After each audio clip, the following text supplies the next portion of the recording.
దీంట్లోంచి 50,000 కోట్లు ఢిల్లీకి మూటల సమర్పణ అని బీజేపీ నాయకులు, ప్రత్యేకించి ప్రధానమంత్రి మోడీ గారి లెక్క.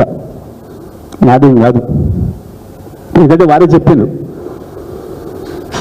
ఇది ఒక ఏటీఎం అయింది తెలంగాణ కాంగ్రెస్ పార్టీకి. 1,000 కోట్ల మూటలు ఢిల్లీకి తీసుకుపోతున్నారు తెలంగాణ నుంచి అనే మాట వారి లెక్కలలోనే అందాజగా చెప్పిన మాట. ఏంటిది మరి? దేని జరుగుతుంది ఈ పరిపాలన? ఎవరి కొరకు జరుగుతుంది ఈ పరిపాలన? ఏమన్నా అసలు ఏం మాట్లాడింది అన్నాడు? కేసీఆర్ తెలియదు, తెలివి లేక ప్రధానమంత్రితో ఎట్లుండాలో తెలియక పైసలు తెచ్చుకోలే, ప్రాజెక్టులు తెచ్చుకోలే, నేను చూడు ఎట్లా తెస్తున్నావు రేపు.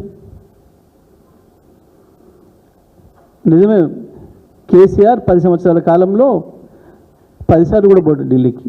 నువ్వు 2 ఏళ్లలో, 2 ఏళ్ళు కూడా కాదు, గట్టి 20 నెలల్లో నెలకు 2.5 సార్లు పోయినప్పుడల్లా 2 సార్లు 3 సార్లు 4 రోజులు ఉంటే దాదాపు నెలకు 10 రోజులు ఢిల్లీలో ఉన్నావు.